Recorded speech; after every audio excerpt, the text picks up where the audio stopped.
Hello, this is David Jenkins, Plata Town Council member from Ward 4.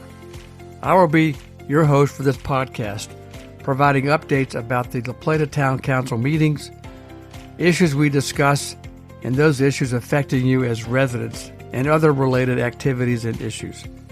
You can also follow me on my Facebook page, D. Jenkins, LP Town Council Ward 4. Please note the Town Council has work sessions each month on the second and third Tuesday, with our business meeting on the fourth Tuesday. All meetings start at 6 p.m. using the Microsoft Teams platform. Meeting agendas can be accessed through our town website, and all meetings are recorded. So now let's get started with our latest update.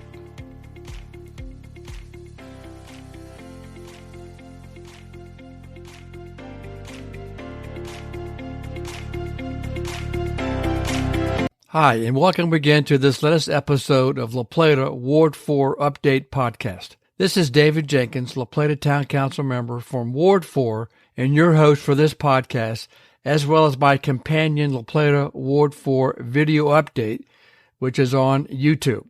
Let me first begin by saying I am saddened by the recent passing of Council member Jim Goldsmith on September the 26th. Jim was a dedicated public servant, a Navy veteran, and a council member back in 2011, and then again elected again in 2021. During this period, he also served on the town's Planning Commission, the Design Review Board, and our Parks and Recreation Commission.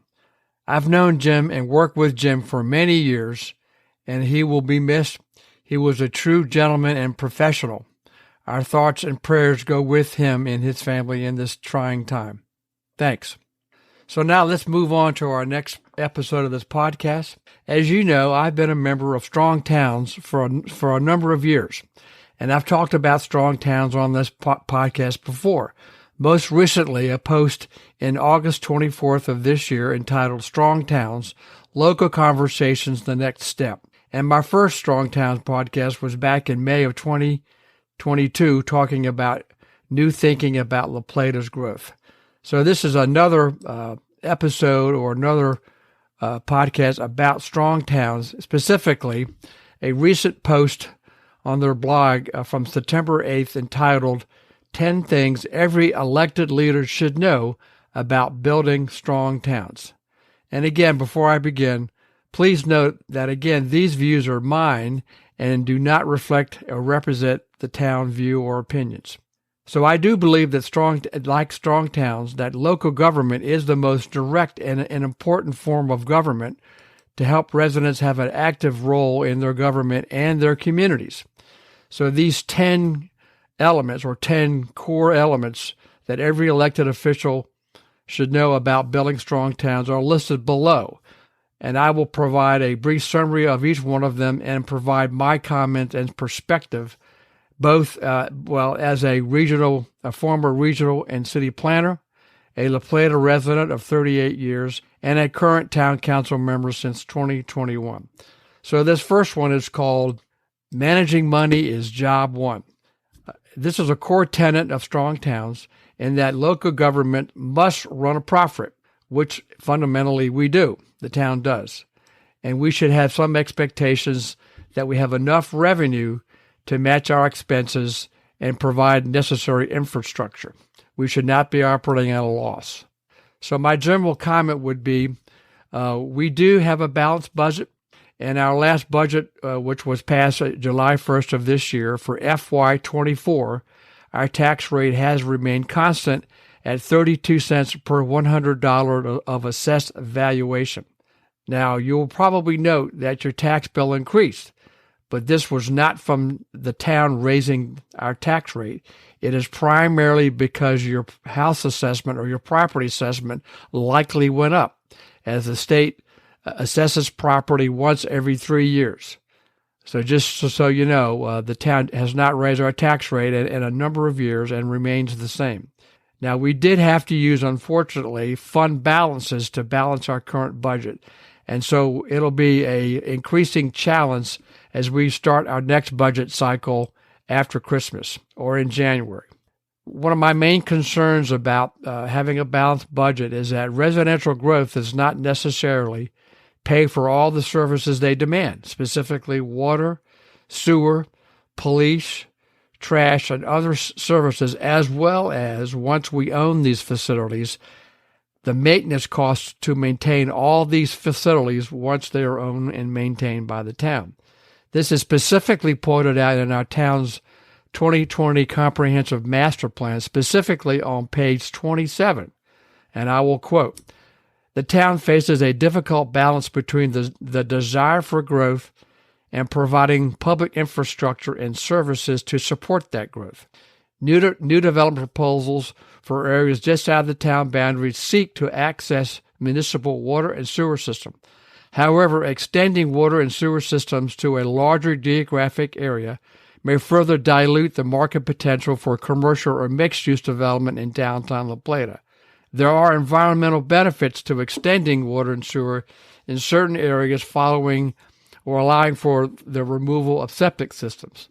But growth areas that are primarily residential are a break-even proposition for municipalities, including La Plata, when considering the totality of services provided.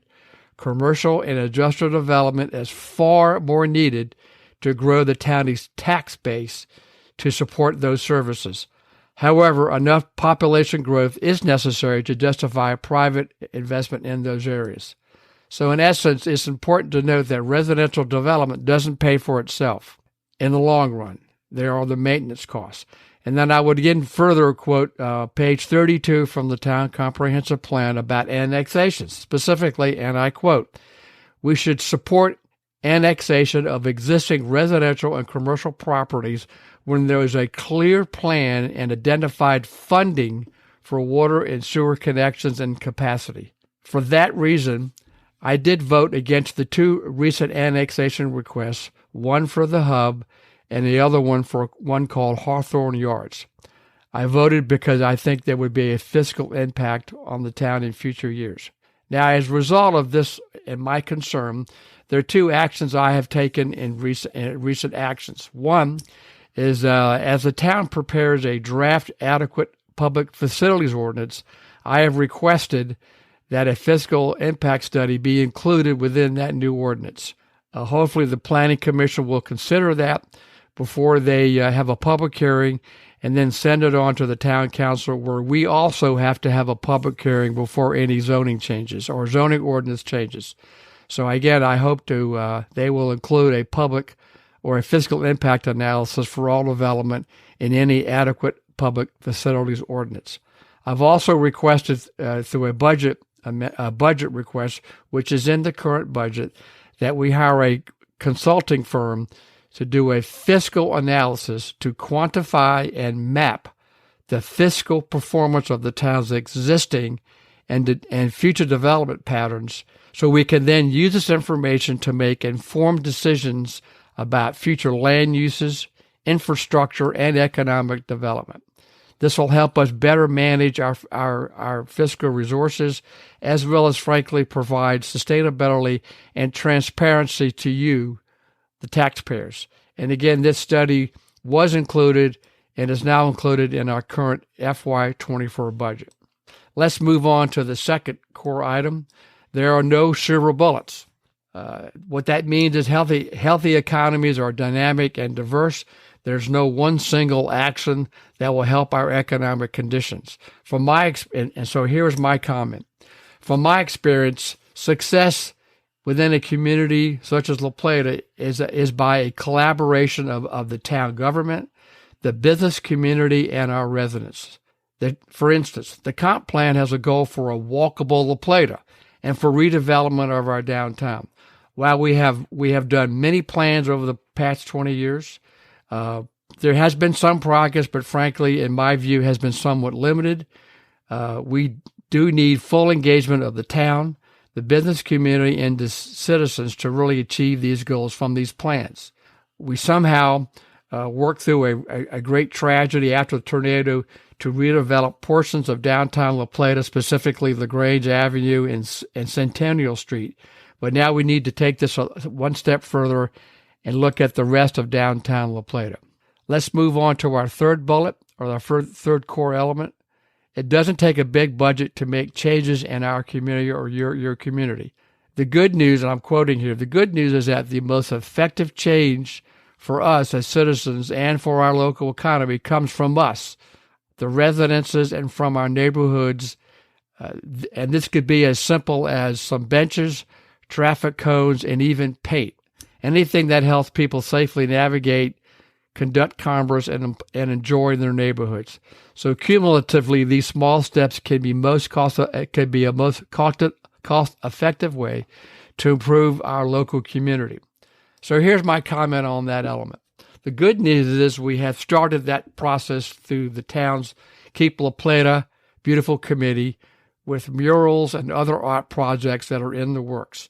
And hopefully soon there will be, for instance, painted intersection and pedestrian crossings within the downtown areas on town streets so we can slow traffic and create a more walkable La Plata. This again reinforces the need for citizen engagement. Number 4 of these 10 items, identify and support your most productive neighborhoods. A strong town, and I quote here again, a strong town or city has productive land use. Specifically, this means that all the structures and activities within our borders create enough wealth to support infrastructure and services needed for it to continue and thrive. But unfortunately, we probably don't do enough of the basic math to understand that. That's why, again, under item number 1, I have requested that fiscal impact be included within our proposed or draft adequate public facilities ordinance. And while I have included in our current budget to hire a consultant to do a fiscal analysis of our land uses. Hopefully this will be started shortly. Let's move on to item number 5. Try walking, pedaling, or rolling in their shoes. This gets back to what our goal is for a walkable La Plata. And let me quote here. We need to experience what it's like to walk a set of common errands on your city's streets, including baby strolling and shopping cart. Then remember that investments to improve safety and accessibility of biking and walking are generally the lowest cost, highest returning improvements that can be made to a street. So let me provide my comment. So I walk every day in my neighborhood, and when I can, in and around La Plata. I also have ridden my bike in and around La Plata as well to experience what that is to create a more walkable La Plata and what barriers there are out there. And I've recorded several of my bike rides in and around La Plata and will post them on my La Plata Ward 4 video update YouTube channel. I will say we are making progress. As you may know or remember, the town has received state funding for the Radio Station Road Pathway Project, a hiker-biker trail that will connect Charles Street and Rosewick This will extend a sidewalk bikeway from Rosewick Road down Radio Station Road and then connect up with Maryland 488, then Charles Street all the way down to where the new Pine Grove development is under construction, and then would connect to Willow Lane and connect to the existing Mitchell Elementary and Summers Middle School. In fact, we've also received some initial funding for construction from the state as well. So the project is moving along, and hopefully we'll see some construction, hopefully in 2024. And again, hopefully the town will do more of this and pursue other opportunities for a more walkable La Plata. Number 6, and this is something that I've changed my view about. Number 6 is too much parking will harm your city. How excess parking is bad for your city. Parking adds massive burdens and expenses to construction projects, including housing development, and acres of unproductive pavement mar our landscape. I would also add that all this pavement adds to stormwater runoff and flooding, and that's why we have to comply with the state permit to reduce this. So my comment on this element about too much parking will harm your city, I've changed my thinking about this issue. At one time, I thought there would be a need for a parking garage to serve both the hospital, visitors, and staff, as well as any shoppers or visitors to La Plata. But after looking at a recent area view of downtown La Plata, I was shocked about all the parking areas that is available for parking in La Plata. We have all this impervious surface that is wasteful and also, again, adds to stormwater management and potential flooding.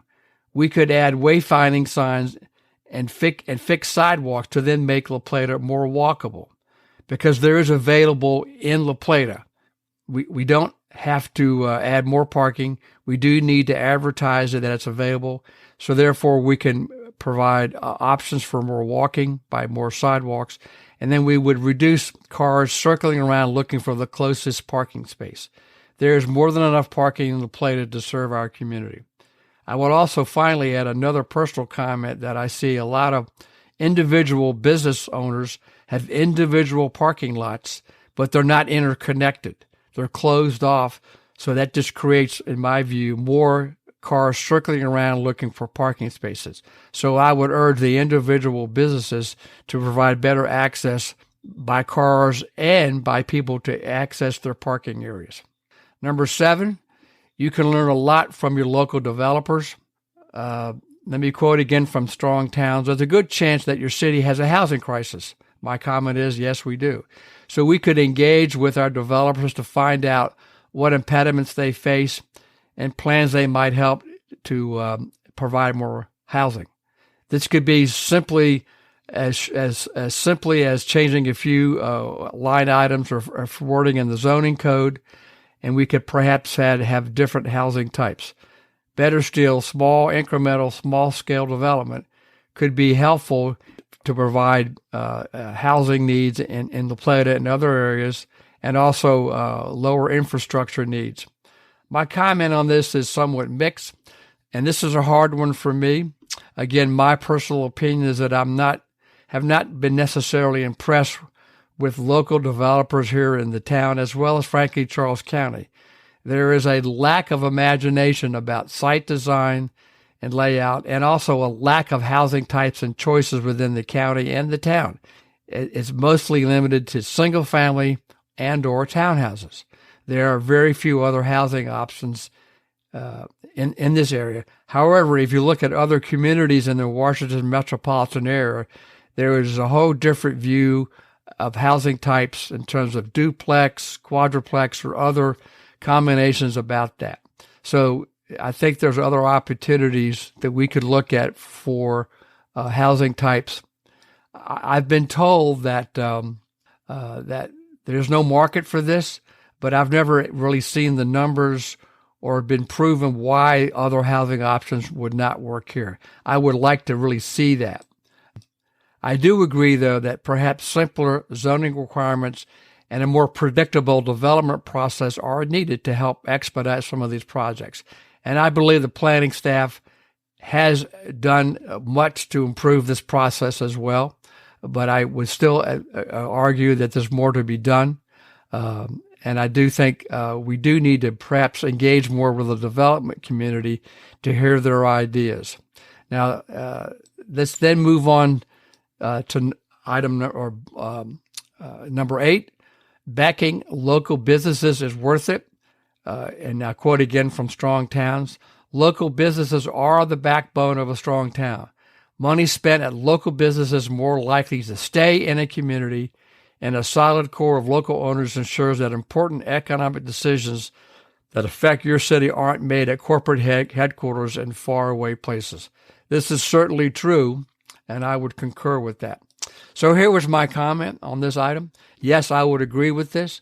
The La Plata Business Association has been very active, and I congratulate them and encourage it to continue that process. I do wish the town was more engaged with them, and that includes me.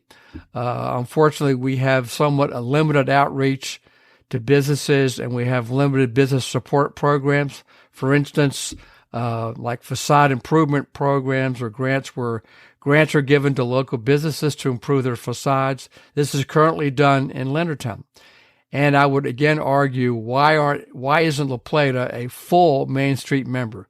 We are currently an associate member, which is fine, but if we were a full Main Street member, we could then have greater access to other state grants and other economic development programs that could support existing businesses and maybe perhaps attract new businesses. I do believe that we are missing a terrific opportunity to grow existing businesses and to perhaps attract new ones, given the ongoing construction in and around La Plata, specifically Pine Grove and other recent development. They're going to need additional business services, so there is an opportunity for us to help our business community expand to provide those services. I would also encourage us to have more outreach with one of our largest employers. That's the hospital. They have a significant impact not only on our economy, but also on our traffic flow and also land uses given their growth in their campus. So in my view, there has been, unfortunately, very limited redevelopment and investment in downtown La Plata, even after the recovery from the tornado. There is a La Plata Town Center Corporation, which was established a number of years ago, probably over 10 years ago, but unfortunately is not known to most residents and frankly has accomplished little. I take some responsibility because I was involved with starting that organization when I worked for the town, and now as the ex officio member to that board of directors. So I take it that's been my fault as well, and I hope I can do better, and I hope the town can do better with business engagement and citizen engagement in the future. So now we're getting close to the end. Number 9, know what it takes to buy or rent a house and an apartment. This strictly just seems as an element or discussion about what it takes to own a home now and or rent. We do have a housing crisis in the country as well as the county. But again, as I said in item number 7 above, I believe there are limited housing options and choices. I also unfortunately believe there is somewhat of a bias against greater density as provided by townhouses and apartments, as perhaps maybe being too dense, too many of them, and frankly, sometimes there's a belief that they bring different people here that are not wanted. And I do believe there's a housing crisis here. Housing is a continuum in that it changes as we age. I once lived in an apartment when I was first married. Then we got into a townhouse. Then we moved up to a duplex, and now I live in a single-family house, which I'm grateful for that. But now, as I get older, I want to downsize. I really would like to see a house where I don't have a stairs, and frankly, I don't have to do any maintenance other than what's inside the house, because I don't want to rake leaves, and I don't want to mow lawns, and I don't want to shovel snow. So there's a great need for that kind of housing choices here in the county as well as La Plata. So this is not to suggest then that I agree with the green light to all development, but perhaps there needs to be some zoning flexibility to encourage more housing choices and perhaps mixed-use developments where there's commercial on the bottom floor and residential above to attract different housing types. And finally, number 10 of this core element, or these core elements, but most of your constituents will never come to a council meeting. I can certainly attest, again, let me provide my comment. I can certainly attest to that. Having been in office now for a little over 2 years, we get very little turnout at our meetings, and I understand that given the busy life that people have. But I also believe we do minimum public engagement. We do the required public meeting notices. We do the notices for public hearings. But again, there is very limited attendance. Other than some annexations hearings that we had last year, we had a good turnout. But unfortunately, most of those were in opposition, which again is their right to do that. And so I do wish the town and myself, we could do more to encourage greater participation by our residents, because this is your community and not mine. So hopefully there'll be more of that. And now, so I would note, though, that the town has a new town website, and there is a link where you can email the town directly regarding a complaint on a variety of subjects. I've tried it out, and you will get a response, and hopefully there'll be follow-up action. So I would encourage your engagement with our new town website and this complaint link that's on our new town website. And perhaps in the future, the town council could have more of a Q&A, question and answer sessions or open houses. Perhaps we could go to an HOA meeting and answer questions. I have attended some HOA meetings in Hickory Ridge and Clark's Run, but they've been limited to Zoom meetings. I wish we could do more of that, and perhaps I need to do more of that as well. This citizen engagement is also why I started my Facebook page, while I started this podcast and also my videos, in the hopes of not only getting more information to you, but also your questions and comments about what we're doing and how we're doing it. So I hope to do more of that in the future, and I will try to do a better job of outreach. So again, these are just from Strong Towns. There are observations about 10 things an elected official should know about being a strong town. I thought it would be a good idea to provide these to you as citizens, and also provide my comments as a resident, a planner, and also a town council member. So thanks again for listening. Please email me with your questions and comments, and my email address is djenkins@townlaplata.org. Again, thanks for listening, and enjoy the fall weather and the upcoming town events. Thank you.